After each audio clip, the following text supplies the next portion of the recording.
бастап, дұрыс па, сүннеттік проблема, скажите. Все равно же ложитесь спать, на то и время уходите, смотрите телефон и так далее. Поэтому, если уж встали, вставайте. Это самое легкое, то, что вы можете сделать за утреннее время. Түсінде Құран кітап көрсе не болады? Соны оқы деген сөз. Қақырық шыға береді, түкіруге бола ма? Түкіре береді, бірақ абайла полиция келіп қалмасын. Аллахым перзент бере көрші, аға дұға істеп қойшы, Алла нәсіп етсін. Ұстаз, намаз оқымаса ораза қабыл бола ма? Қабыл болады. Алейкум ассалам, рахматуллахи ва баракат. Алтынай қарындасым, сыйлығыңыз құтты болсын, Басмов теледен алған. 5 рет сұрап жатырмын. Міндет маған бәрінікі. Фатиха сүресі қалай басталу керек? Кәдімгідей яғузу бисмилламен басталай бересің. Намазда болса алхамдыдан бастай бересің. Дауыстап. Күйеуім тоқал алғысы келеді, рұқсат берейін ба? 85 келгенде бер. Сәлеметсіз бе? Бірінші айт күні сәресіне ішу керек екен естідім. Сол дұрыс па дейді. Бірінші айт күні сәресі ішілмейді. Ол туралы пост саламмен, бірінші айт күні ешқандай сәресі ішілмейді. Айт өтір намазын оқымаса күнә бола ма? Күнә болады. Жақында абысыным қайтты. Түсіме 10 жасар баласы қайта молданың алдына барып отырғызады да кетіп қалады.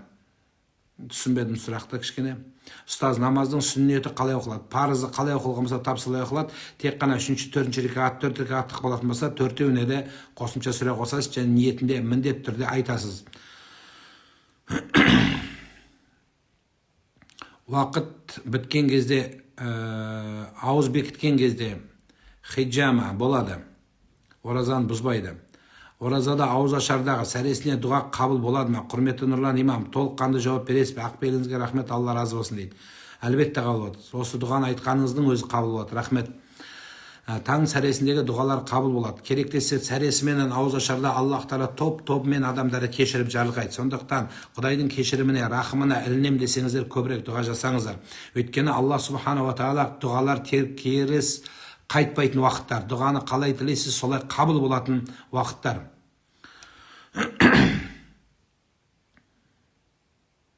Ұстаз, 7 жасар қызым өткен жыл қайтыс болғандықтан жыл асын беру керек пе? Бір Құран оқытып қойыңыз, жыл асы демей бір Құран оқытып қойыңыз. Жүніпке бұзыла ма? Жүніп күйінде оянсаңыз бұзылмайды, ғұсыл аласаңыз. Егер өз қолыңызбенен яки болмаса шығарған болсаңыз, уақыты кіріп кеткеннен кейін онда ораза бұзылады. Ассаламу алейкум. Алейкум ассалам. Иншаллах, скоро родится сын. Можно ли ставить имя Алихан? Конечно, можно ставить. Али, высокий хан. В этом проблем нету, ставим. Намазда сағыз шайнасаңыз намаз бұзылады. Бірақ макрух деп айтқандар бар, бірақ негізі амалул кәсирге жазылады, бұзылады. Кейбіреулер тамақ ішіп алады, аузын шаймай намазға тұрып кетеді. Әсіресе кешке шам намазда құрма жеп бір нәрсе жеп алады да, соны намазда тұрып алып деп имамның артында тұратындар талай білеміз. Өстіп тапайды, тілін шұқып, қалып қалған протезіндеген бәрін шұқып, импланттың ішіндеген ұят болады. Біріншіден, екіншіден намаз бұзылады. Қарекет қорына пітір берсен бола ма? Болады, қабыл болсын. Қою қара түтінді жұтса, су шашында жұтып қойса, су шашырап жұтып қойса, ораза бұзыла ма? Бұзылады. Түтін тек қана өз ықтиярыңызбен жұтпасаңыз бұзылмайды.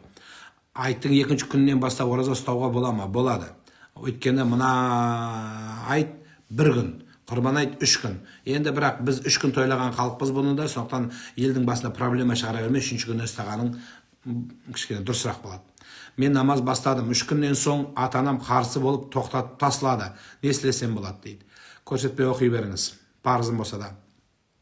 Ұстаз, біресе арақшы, біресе намаз оқитындар адасқандар ма? Алла жүрегіне иман берсін, соларға дұға қылай берсең, адасқан да тура жолға түседі. Оларды адасқан деп өздеріңізше пысық болмай-ақ қойыңыздар. Алланың алдында Құдай біледі, оның ақыры қалай болады, сіздің ақырыңыз қалай болады, бәріміздің ақырымыз қалай болады. Пайғамбарымыз саллаллаху алейхи ва саллям айтады: «Онзуру ауахира бил хаватим». Алла өмірдің аяғына қарайды, өмірдің басына емес. Бастағанда күшті болып бастағандарды білеміз, аяғы абдырап қалады. Сондықтан бастай берсін, Құдай оғанда адасқанның айыбы жоқ, қайтып үйірін тапса дейді, бір қазақша айтқанда. Дәрет алғанда сол қолым оң қолыма жетпейді, авария болған еді, енді қалай дәрет алуға болады? Краникка барасында қолыңды бейтіп жуасың, мына қолымен бейтіп жуасың бола береді. Су кетсе болды. Бейтіп жобалап қоясың. Егер құмғамен құйып жүрсеңіз, онда біреудің көмегіне зәру боласыз. Егер ешкім болмайтын болса, онда бір қолыңызбен ептейсіз. Ұстаз, мұрныма дәрі шашамын, мен оразамды дұрыс па, қазақша қалай болады дейді. Дем жетпейді. Онда болатын болса, мұрныңызды басыңыз төмен ұстап шашыңыз ары қарай кетіп қалмасын. Хайыз кезінде Құран оқыса бола ма? Құранды оқуға болмайды, салауат дұғаларды оқи береді, зікірлерді айта береді. 7 айлық қызым шетінеді, бұл тағдыр ма? Қоршауға бола ма? Ас беруге бола ма? 1,5 жыл болды дейді. Қазақта жастың баласы өлмейді дейді. Жастың баласы өлмейді деген сөз әлі Құдай беретін болса орны жабылады. Бұл періште. Қияметтің күні сізді Аллахтың алдында күтіп алып, амалың жақсы болса жәннетке сүйрейтін болады. Амалың тозақы болатын болса тозаққа бірінші болып итеріп жібереді, бар кете бер дейді. Сондықтан амалыңызды түзетіңіз, жақсылыққа бұрыңыз, Алла бұның орнына тағы бұдан да қайырлысын берсін. Кезінде Дәуіт пайғамбардың 30 баласын бір күнде алған кезде Аллах Тағала шүкір етіп, қанағат қылып, ей Алла, мен басқа жерімді түзетейін деп, тағы басқа жерімді түзеткенде Алла бір бала берді, 30 баладан асып түскен атақты Сүлеймен пайғамбар дүниеге келді. Сондықтан сабыр етіңіз. Сағатты басына тас қойып, памятник қойып, жылдық беру керек жоқ. Құран оқыта беріңіз, Алла сауаптан жазсын.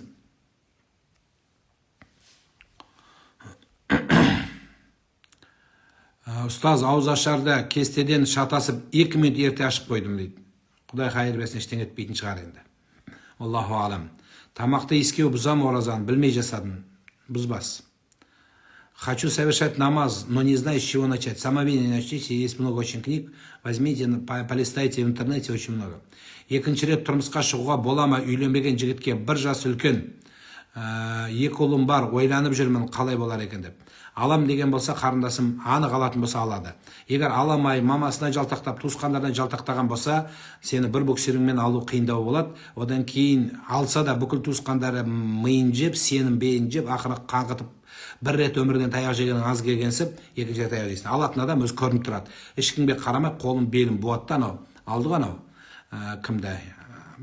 Ана екеуі. Ешкімге қараған жоқ, үйленді. Сөйлегендер сөйледі, қалды. Әлде сөйлеп жатырмыз. Сол сияқты ештеңе жоқ, бақытты болыңыз. Что в жизни самое главное? Самое главное познать милость Всевышнего Аллаха и быть истинным, смиренным перед Всевышним Аллахом. Это самое главное.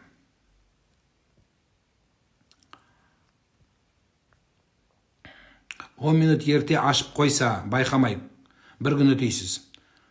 Можно ли женщинам ходить на могилки? С какой целью? Если есть, на то есть причины веские, в этом проблем нет. Но если само по себе много ходить на кладбище, особо не приветствуется. Кейбір намазды оқуға мүмкіндік болмай, оқылмай қалуға боламаз. Намаз оқыны оқымасан боламаз. Жоқ, оқығаныңыз дұрыс па, шарат болмаса да оқисыз. Оразаны ашуланғанды ашып жіберсе, қанша күн? 61 күн ұстайсыз. Ораза ұстағанмын, бір жағдайға байланысты дейді. Тахаджудтың уақытын түсіндіріңізші, қазіргі уақытпен түнгі сағат 3-тен кейін оқи бересіз. Ұстаз, балам түнде жылап, оқалағы ұстап кетеді. Көзіне ештеңе көрінбей жылайды. Жақсы 2-де. Қолын басына қоясыз, аятыл курсini 2 рет оқисыз.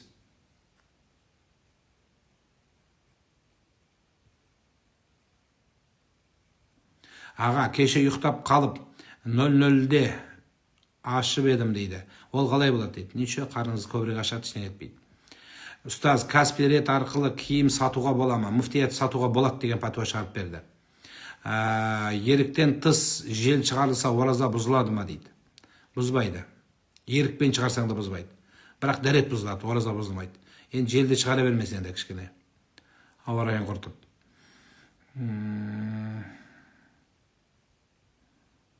Ұстаз, квестқа барғанда ораза бұзыла ма дейді. Қалай ойлайсың?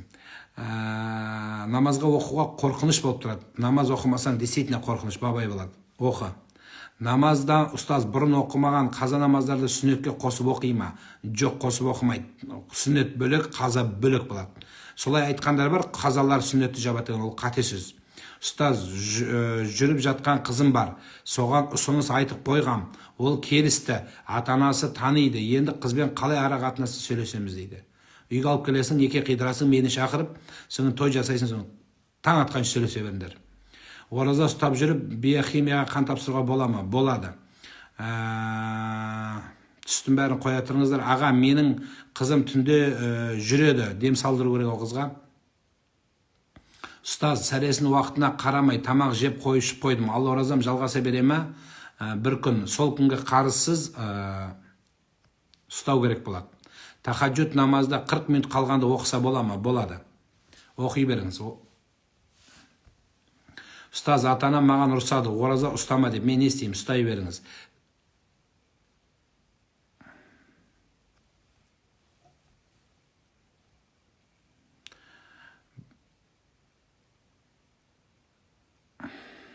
Ұстаз, что там дейді.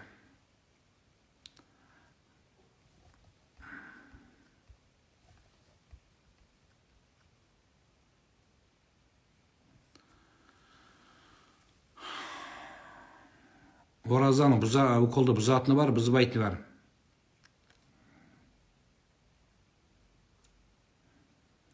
Түсімде Назарбаевты көрем, сосын теңізді көрем. Не мағына болады? Назарбаев сияқты ұзақ, дәулетің ұзақ тұратын болады.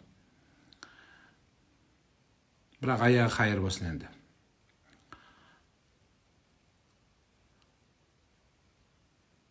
Зікір деген Алланы еске алу керек. Қанша айта аласаңыз, сонша айта беріңіз. Оғыз ачуны 2 сағат кешіктіріп алса, ораза қабыл болуы дейді. Болып та емне болбайды.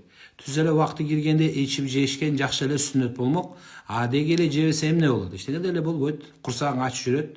Ошол эле. Мисалы 8-де оғыз ачыш керек да. График боюнчачы. Сен иштегенде жебедин, оозунда эле ачпадың, уктап калдың, тияка кеттиң, бияка кеттиң, ишмерсиң, иштен чыга албадың, эмне болот? Иштен келбеді, курсагың ачып эле жүрөт, болду.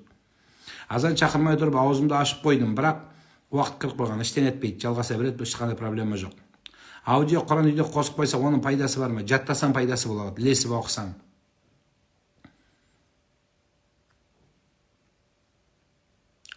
Ustaz, түсінде шіріген жұмыртқа көрсең не болады?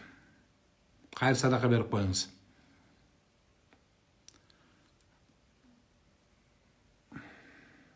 Хайызы келген қызға, хайызды қойыңыздаршы, неме айдан деп сұрай бересіңдер, білмеймін, түсінбеймін барлықтарыңызды. Дем сал керектеріңіз қайда апарам, мешітке апарып көріңіз. Истихара дұғасын оқуға болам, оқады. Ұстаз, босатылады онда, таза емес әйелдер. Босатылады деген сөз қазасын ұстайды бәрібір. Астағфирулла, алхамдулилля деп дәрет айтуға бола ма? Бола береді. Қанша көп айтсаң, сонша көп сауап бола береді.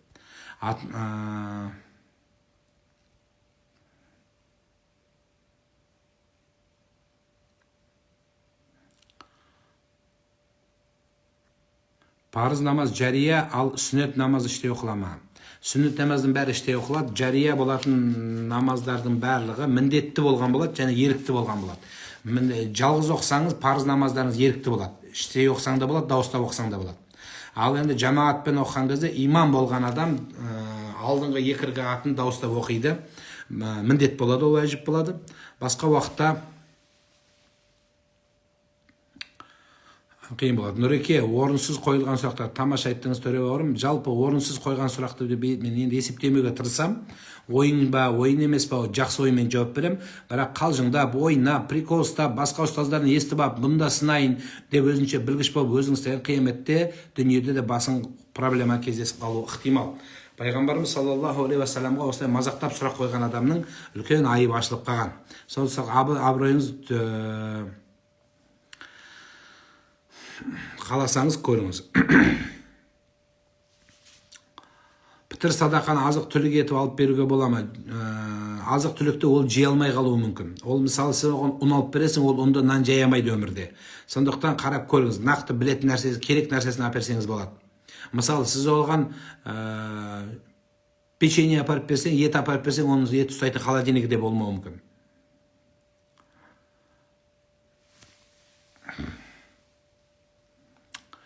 Сәресіне шығып қойдым. Ұстаз, мультфильмде жасап үйрену үшін адамның суретін салуға бола ма? Жақсы мультфильмдер салсаң іштен етпейді. Ғұсылсыз мешітке кіріп тарау оқуға бола ма? Күнә болады, діннен шығып кету қауіп бар, әдейілеп істесе. Ағай, көріністе ер баланың қолын ұстап дейді. Құшақтасам дейді. Күнә жазылама дейді. Әлбетте.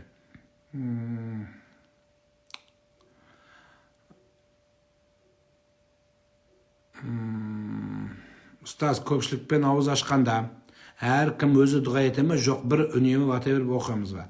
Енді бір адам оқығаны жақсырақ болады, өйткені үйренгенге жақсы имам ұстаздар, бірақ әркімнің өзінің арманы, өз дұғасын оқыған жақсы болады. Сол үшін заранее оқи беріңіз, имам қосылғанда имаммен бірге ілесіп кете бересіз. Ашуды қалай тізгіндеуге болады? Ең бірінші иманды күшейту керек. Екінші қасыңыздағы адамдарды күшейту керек. Сізді тәлім-тәрбиеге салатын ішкі дүниедегі ұстазыңызбен, өзіңіздің өмірде ұстазыңызбен жақсы кеңесіңіз болу керек.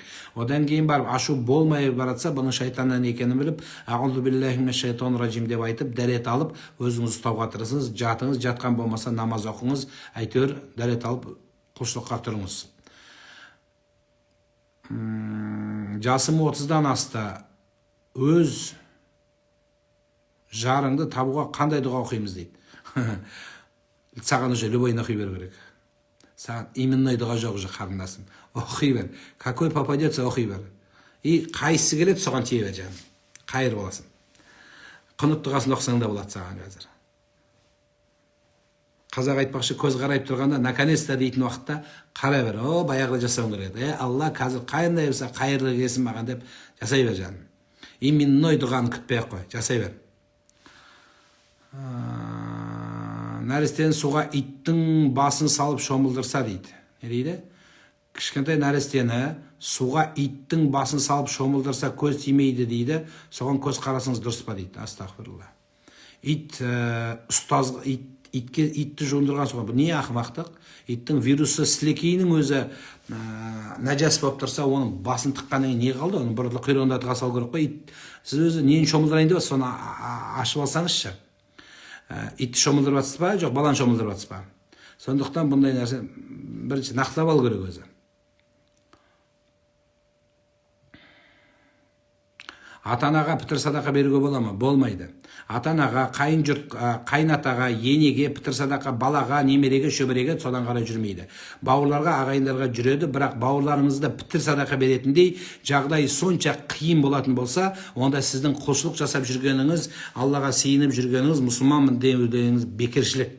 Пайғамбарымыз саллаллаху алейхи уассалам айтады, кімде-кім тоқ болып, көршісі аш отырғандар мұсылман емес дейді. Өзі тоқ отырып, көршісі аш отырған мұсылман. А сенің көрші тұрмақ, бауырың, жақының үйінде аш отырса, үйінде наны жоқ болса, сіз қай бетімен жер басып жүрсіз. Сондықтан міндетті түрде бауырға бергенше, мешіт бар, қарекет қоры бар, жағдай жоқтарға, қарайласқандар соларға беріңіздер. Енді 535 теңге не болады ол? 1000 теңгеден квартира үй алып беріп жатыр. 600, 700, 800 үй болды. 1000-нан қатарады. Білмеймін, көріңіздер.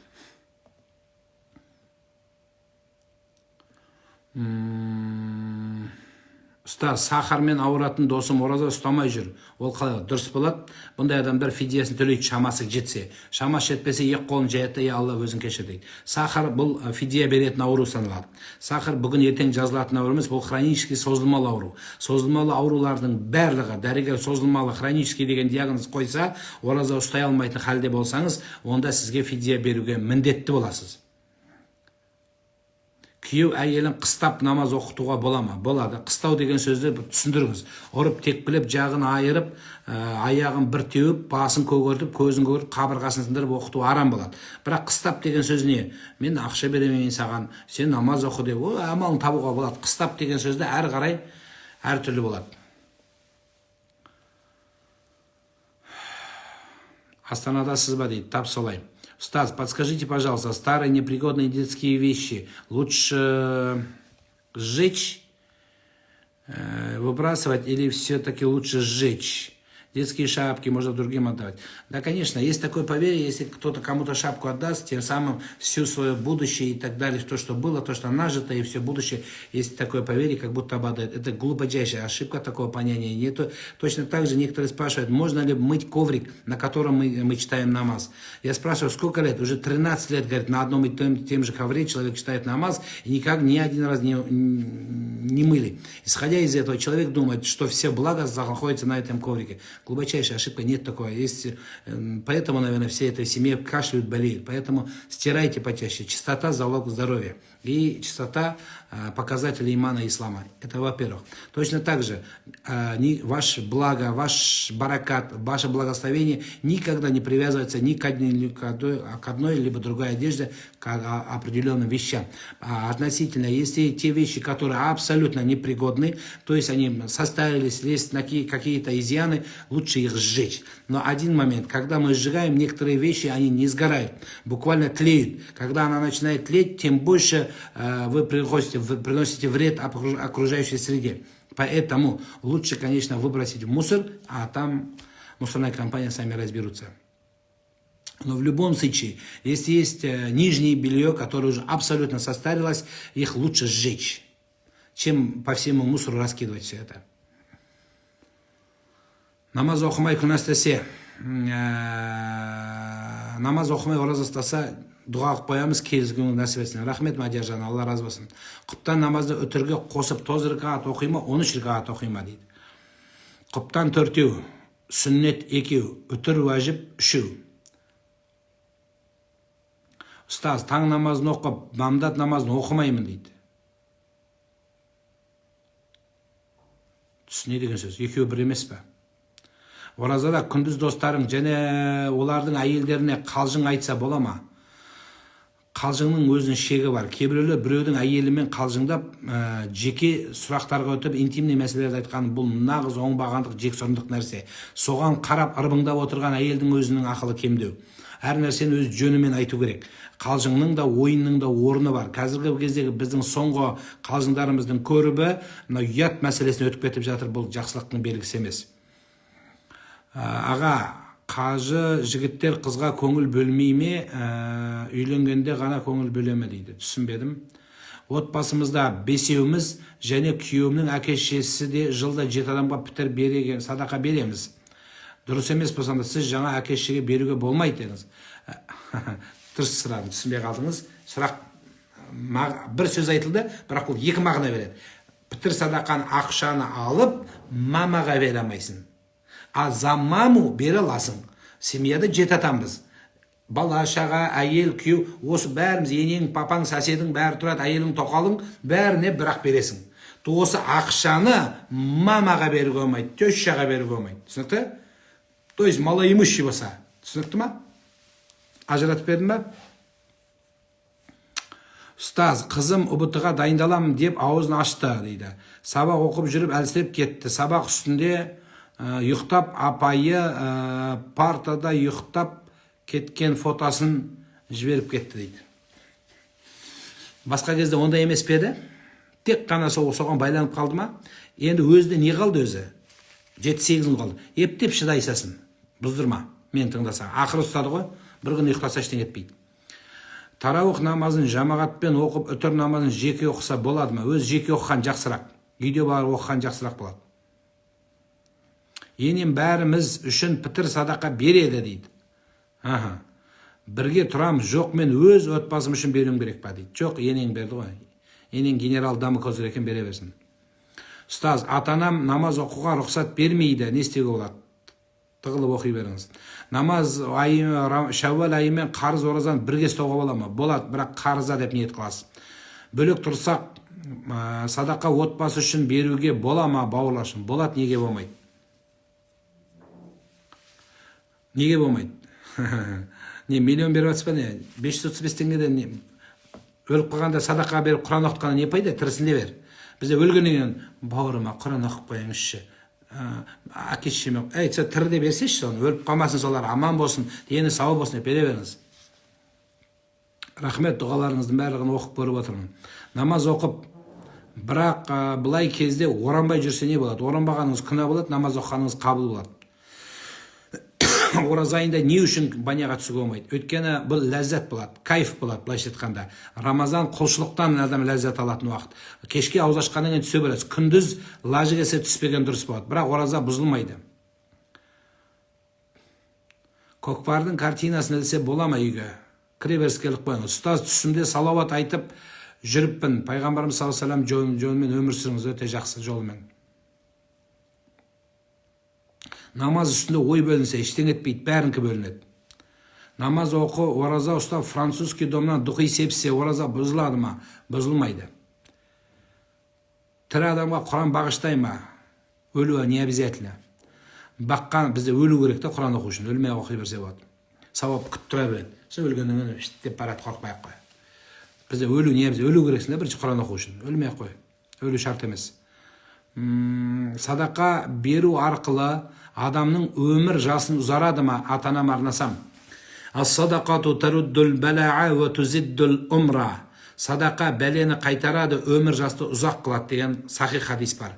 Бұл сахихты таласып жүріп, біраз ғалымдар діннен шығып, жоқ, садақа берсең де өлесің деген сөз таласып, талай діннен шығып кеткен. Садақа берудің өзі тағдыр деп түсіндіреміз. То есть садақа өмірді созады, өмірге береке алып келеді, өмірге жақсылық алып келеді, күш қуат береді, сондықтан береді. Орыс кісіге Құран бағыштай ма дейді, Сергей Петровичке бағыстамайсың.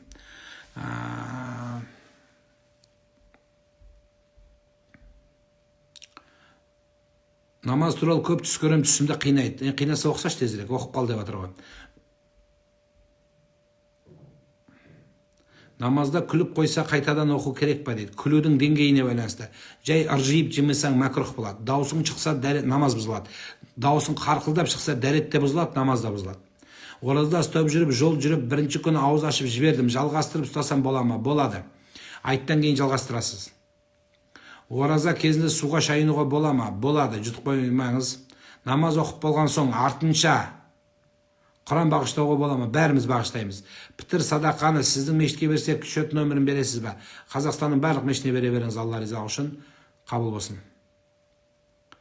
Тахаджуд намаз туралы айтасыз ба? Тахаджуд намаз сүннет намаздардың патшасы. Бере беріңіз, жасай беріңіз, Алланың алдындағы үлкен сауаптардың бірі. 2 рекат, 4 рекат, 6 рекат, 8 рекатқа дейін оқиды. Тамақты әдейі іскесе бұзыла ма? Бұнда бұзылады.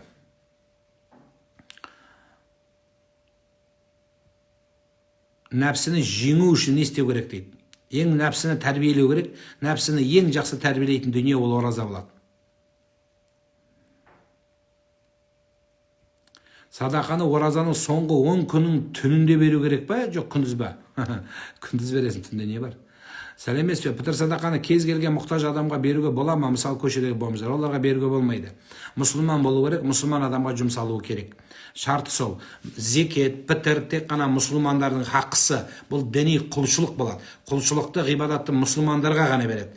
Енді біз ханафи намаз оқыса да, намаз оқымаса да бере береді деп айтамыз. Бірақ кейбір мазхабтарда олар намаз оқымағандарға да беруге болмайды дейді. Яғни сипаты болмағандарға. Біз енді альхамдулилля мұсылман дейміз де бере береміз. Бере бересіз. Айттың 2-ші күнде ораза бекте берсем бола ма? Болады. Бірақ күте тұрғаның жақсы. Айтып жіберіңізші, өтініш, мен әйеліммен ажырасып кеттік. Енді келіп, әйелім баланың фамилиясынан бас кеш деп жатыр. Әйелімдікі дұрыс па? Дұрыс. Значит, сен не төлемейсің?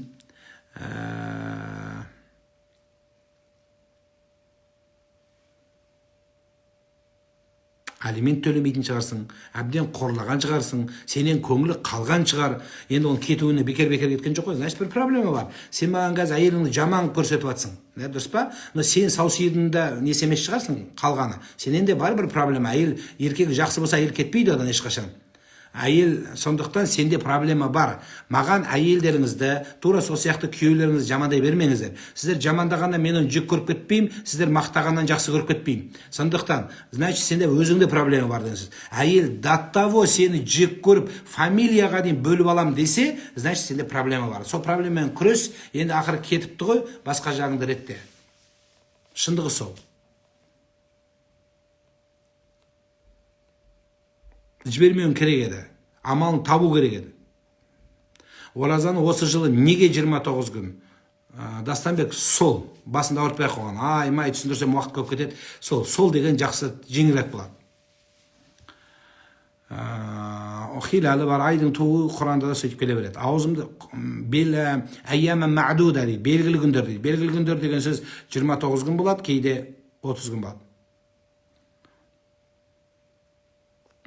Қақырығыңды жұтса, не болды? Бұлардың бәрі қақырық жұтып, кішкене жұтпай тұра тұршы қақырықта. Қақырықты желательно таста. Жақсы нәрсе емес, мәкрух болады, әдепсіздік болады. Ұстаз, пітірді бірнеше рет беруге артық етпейді ғой. Бірнеше мешіттерге, мысалы, анам басқа қалада тұрады, сол жерде мешітке берсе, мен басқа... Әлбетте болады. Сіз қорға беріңіз, қарекет қорына беріңіз, біреу мешітке берсін, біреу жағдай жоққа берсін, миллион беріп атсың ба не соншама. Көп болса 1-2 мың беретін шығарсың, көп болса 5 мың беретін шығарсың. Жылына бір-ақ рет өзің ойлашы. 5 мың теңгені 12 айға бөліп тастаса да 365 күнге бөліп тастасаң білем, копейка шығатын шығар, аржағынан не шығады өзі.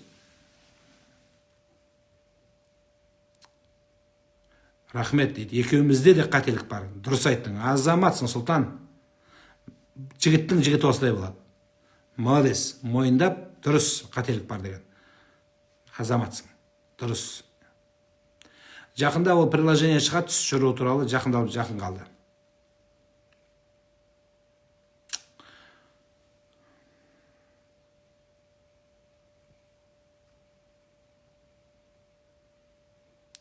Если дочек отдать на кружок танцев, на что смотрят? Знаете, там есть определенный возраст девочек. Допустим, если она до 1 класса, маленькая девочка, что в этом плохого?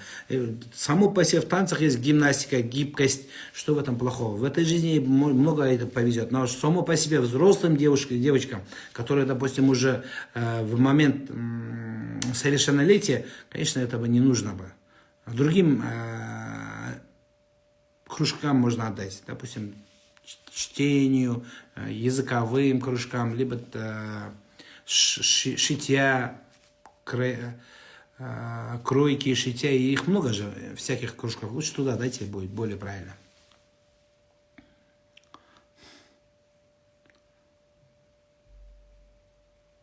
Рабби гфирли, Раббым мені кешір деген сөз.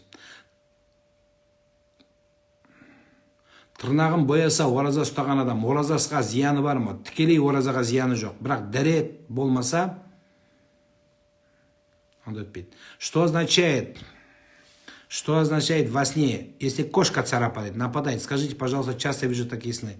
Это нападение женщины. Тех женщин, которые окружают вас. Чем больше царапает, тем больше язык наносит вред вам. Аузыңызды бекітіп қойғанбыз.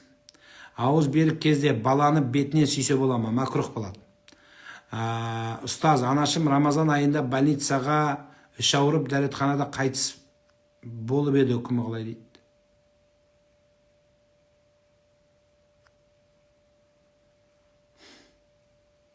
Бұл не сөз сенікі? Анаңның абырын ашып дәретханада қайтыс болды деген не сөз? Дәріханада ма? Кешірім сұраймын, дұрыс оқымаған шығармын. Дәретханада. Кейбір мәселелер бар да, бұл айтатын сөз емес. Мысалы, бірі өледі, өлген кезде беті көгеріп кетеді, ауыз қисайып қалады, мұрны қисайып қалады. Соны айтып жүрген адамдарға мен таң қаламын. Имам Ғазалидің кітабында келеді. Бір адам, өлгенді жуған адам, өлікті жуып жатып, мына қолы бейт, имам Анас ибн Маликтің тұсында бейт жуған кезде бұлай жабысып қалады. Өлген адамға қол жабысып қалады. Мына өлген адам, мына тірі адам бейт жуып атқанда қол қатып қалады. Содан кейін имам ұстазын бәрін шақырады. Не істейміз? Мынаның қолы мынаған жабысып қалды. Мына өліктің қолын шабайық па, тірінің қолын шабайық па дейді. Ешкім шеше алмайды. Енді мұны жабысып тұр, тартса жібермейді. Өлік бірге кетіп бара жатыр. Таң қалатын дүние. Пышақпен бейт кесіп көрейік па дейді. Шыңғырады ғой, жаны ауырады ғой. Өлікті кесейік па дейді. Сонда имам Маликке жеткен кезде имам Малик айтады: мына әйел дейді, жуған әйел жуған. Мына әйел дейді, мына әйел туралы жаман сөз айтқан дейді. Сасып кетіпті, көгеріп қалыпты деген айттың ба, ойладың ба деген айтқан жоқ. Ойладым дейді. Сол ойлағаның үшін Алла саған мынандай жаза берді дейді. Өлген адам үшін. Енді қарап тұр. Мына просто ойлаған үшін. Сонда не істейміз дейді? 10 рет мына тірі әйелдің арқасына ұрыңдар дейді, қамшымен. Жаза болды. Ona біреуге жала жапқан үшін арқасына ұрыңдар деген үкім бар шариғатта. Сол 10 рет ұрған кезде мынаның қолы мынадан ажырайды. Мынаның қолы мынадан ажырайды. Тура осы ахуал сізге қатысты. өзіңнің жер бетіндегі ең қасиетті анаң болса, ол қандай күйде өлсе өлер, өліпті енді. Бол, соған дұғашы болып осы айтатын сөз бе, жаным? Ол не үкім керек саған? Үкім шығаратын мен емеспін ғой, үкім шығаратын Алла тағала. Біріншіден, екіншіден, сол айтатын сөз бе туалетте өлді деген? Не масқара сөз, жаным? Жер бетіндегі ең қасиетті адамыңның абыройын солай ашып жатсың. Болмайтын нәрсе ол. Қой, жаным. Әйелім қатты қызғана береді, жылай береді, не істесем болады, сол үшін үнемі ұрсамыз. Енді жылаңқы екен, ештеңе етпейді, маңдайын сүйіп, қолын сүйіп қой, болды. Сенен соны күтіп тұр. Значит, сенде контакт жоқ әйелмен. Әйел жылаңқы болса, еркектен контакт жоқ, еркектен жылылық жоқ. Ол ұрысқан кезде сен доказывай деп жағасынан алып, боқтап, жерден алып жерге салсың, конечно, жылай береді. Ол қызғанады, әйелдің табиғаты. Пайғамбарымыз саллаллаху алейхи вассаламның әйелі Айша анамыз пайғамбарды түнде аңдып қыдырады екен. Қайда барады, қайда барады деп. Егер сол кісінің әйелі сондай болса, біздің әйелдерге не шаруа бар? Повод бересің өзің. Ал кейбір еркектер аузына ақ ит көріп, көп шығып, көк ит шығады. Анда бардым, ана мен сұрадым, мынаған тоқалым түсті, мынауым түсті деп жақсы сөз сөйлеу.